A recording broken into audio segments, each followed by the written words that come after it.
Bonjour et bienvenue pour ce tuto numéro 1 de Cimatron pour la prise en main du logiciel de CAO et de FAO. Donc comme je viens de le dire, c'est un logiciel de CAO et de FAO. Donc en CAO, on peut soit créer directement un fichier, une construction complète de A à Z. Pour l'exercice d'aujourd'hui, je vais importer directement un fichier client. Donc ici, je vais glisser mon fichier directement dans la fenêtre de travail. Je vais changer sa tolérance géométrique. Bon là elle est au nano, je vais la laisser au nano. Je vais l'importer vers CN. Alors cette petite case, elle agit sur le fait d'ouvrir les deux fenêtres, CAO et FAO, dans le même projet. Donc je vais pouvoir switcher de l'un à l'autre très facilement. Si je la coche pas, j'aurai que l'onglet CAO d'ouvert. Donc je le valide. J'importe mon 3D. Donc ici en haut à gauche, l'onglet CAO. Je peux switcher de l'un à l'autre. Donc pour aujourd'hui, comme je vous l'ai dit, on va se concentrer sur l'onglet CAO. Donc dans l'interface Cimatron, ici dans ma fenêtre de travail, je peux manipuler mon 3D en appuyant la touche CTRL. Et si je veux zoomer, je zoome avec la molette, avec la touche CTRL appuyée. Je peux le tourner avec le clic gauche, toujours avec la touche CTRL appuyée. Ou je peux faire un zoom linéaire avec le clic droit. En enfonçant ma molette, je peux faire un déplacement aussi linéaire, sans rotation du 3D. Il est possible aussi de faire tourner le 3D en chopant le repère qui est en bas ici, en le faisant tourner. Donc, moi j'ai pour habitude, quand j'importe un 3D, j'aime bien faire une analyse rapide. Donc une analyse ici avec l'outil analyse de courbure. Quand j'ouvre un outil Cimatron, il vient toujours ici, au-dessus de mon arborescence de construction, qui lui-même dans cette petite fenêtre de gauche contient tous mes sets de construction qu'on pourra voir à peine plus tard. Donc voilà, la première opération que j'ai effectuée, c'était importer un solide, donc je vois dans mon arborescence. Donc au-dessus de ça, chaque fois que j'utilise un outil, il y a une petite fenêtre. Dans la fenêtre de travail, je peux ensuite retrouver cette fenêtre pour valider ou quitter l'outil. Si je reclique gauche, n'importe où, il s'en va. Ici, en bas à gauche, il y a toujours une indication par rapport à l'outil, de ce qu'il attend en fait. Là, j'ai activé l'outil, qu'est-ce qu'il attend? Donc, indiquer les faces à analyser et valider. Ici, je vais faire une sélection, soit d'une face, donc elle est en surbrillance quand je me balade dessus, soit je fais une sélection de face avec une fenêtre, ou soit ici en haut, donc j'efface la sélection où je sélectionne tout mon 3D. Mon part. Donc là les faces sont sélectionnées. Donc lui il attendait bien qu'on indique les faces et qu'on les valide. Pour valider les faces, ce sera toujours avec la molette. Donc il suffit de faire une pression sur la molette, pas une rotation, une pression. Voilà. Ça a été validé, il m'a fait l'analyse directement. Donc ceci est une analyse de courbure, ça va me permettre de voir tout de suite si j'ai les plus petits rayons du 3D. Ce qui va me permettre de voir tout de suite si avec quel outil je vais pouvoir finir. Si j'ai pas l'outil, en l'occurrence, je peux le commander en attendant que je programme. Et je reçois mes outils le lendemain ou le surlendemain, je peux usiner derrière. Donc voilà pour tout ce qui est de l'analyse de courbure. Donc je peux inverser aussi. Concave, convexe. Pour voir tout de suite les petits rayons. Pour quitter, je quitte simplement. Je fais la même chose avec l'analyse de direction. Je valide. Donc là, je peux voir si j'ai de la dépouille sur mon 3D, si j'ai pas de la contre-dépouille, si c'est usinable. Je peux éventuellement lui mettre des étiquettes si besoin. Voilà, une fois que j'ai effectué ça, je vais pouvoir créer mon premier set. Mais avant, si vous aimez pas, comme moi, travailler avec une résolution optique qui vous donne des segments au lieu de belles courbes bien lisses. Donc c'est affichage, paramètres d'affichage. Ici, on augmente la tolérance d'approximation et je valide. Voilà, on voit que c'est bien lissé. C'est juste optique, hein, ça. Voilà. Donc, ici, au niveau de mon arborescence, j'ai aussi l'onglet Set en bas. Donc, tous les sets de construction. Ça veut dire que moi, je vais ranger toutes mes constructions dans des sets. Donc, clic droit, nouveau set. Pour l'exercice, on va faire le contour forme. Contour forme, je valide mon set. mais il est grisé, donc il n'est pas actif. Je double-clique dessus pour l'activer.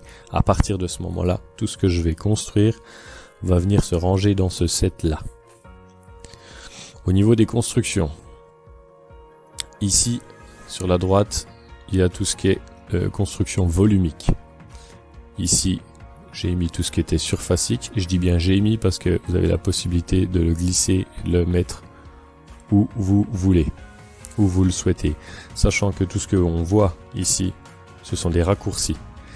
Vous pouvez les retrouver ici, dans tout ce qui est outil, donc filaire, pour tout ce qui concerne le filaire, face, solide, le maillage, car Cimatron gère très bien les STL. Donc les outils, l'analyse, on peut revoir ce qu'on a utilisé tout à l'heure, l'analyse de courbure par exemple. Si vous souhaitez rajouter ici des raccourcis que vous avez l'habitude d'utiliser, il suffit de cliquer en haut sur la fenêtre, clic droit, personnaliser le menu et la barre d'outils. Ça vient, ça charge. Alors, une fois que j'ai ça qui est ouvert, il suffit de retrouver l'outil qui m'intéresse, de le prendre, clic gauche, de le glisser jusqu'à l'endroit où je souhaite le mettre. Là, le voilà qui est là. Si je veux l'enlever, il suffit de le prendre, de le glisser dans la fenêtre de travail. Il y a une croix qui apparaît. Voilà, là il est supprimé. Vous pouvez enregistrer votre profil, mais sachant que de Cimatron, une fois que vous aurez tout mis vos petits raccourcis comme vous le souhaitez, eh ben ils seront sauvegardés. Vous aurez tout qui sera sauvegardé. À chaque fois que vous rouvrirez Cimatron, vous retrouverez votre petit raccourci, votre profil. Donc, pour créer mon contour forme, j'en étais là. Courbe composite. Ici, j'ai plusieurs options pour ma courbe composite. Toujours en bas à gauche, il me demande indiquer la première courbe, arrête et définir la direction. Donc, soit je les prends segment par segment, soit je le prends chaîné, soit bord extérieur face, suivant le besoin. L'exercice. Alors, chaîné, c'est segment par segment. C'est un peu plus long, mais parfois nécessaire. Ou chaîné. Chaîné, je peux prendre plusieurs segments et il va me faire le chemin directement.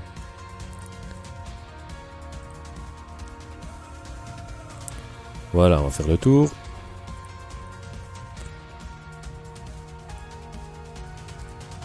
Là, bien vérifier qu'il est fermé. Clic droit. Soit je valide et je reste.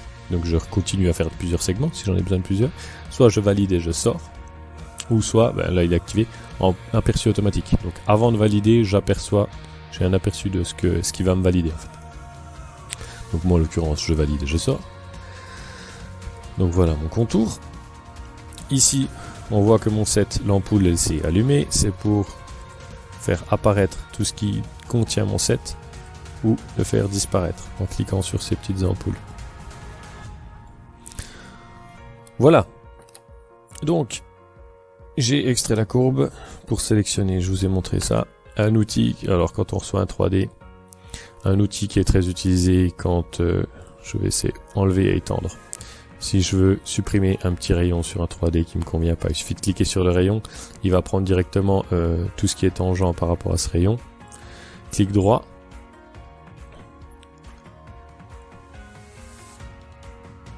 Valider. Voilà, là j'ai validé, donc j'ai plus mon rayon et je suis resté dans l'outil. Donc je peux continuer si besoin. Oh, j'ai brillé un tympan. Aperçu impossible. Donc je vais quitter. Si j'ai fait une erreur ou si je veux modifier ce que je viens d'effectuer, je peux retrouver ici dans mes constructions. Donc je retrouve tout ce que j'ai fait, enlever, étendre, clic droit, éditer construction. Donc là je peux l'éditer si j'ai besoin d'apporter des modifications ou directement la supprimer.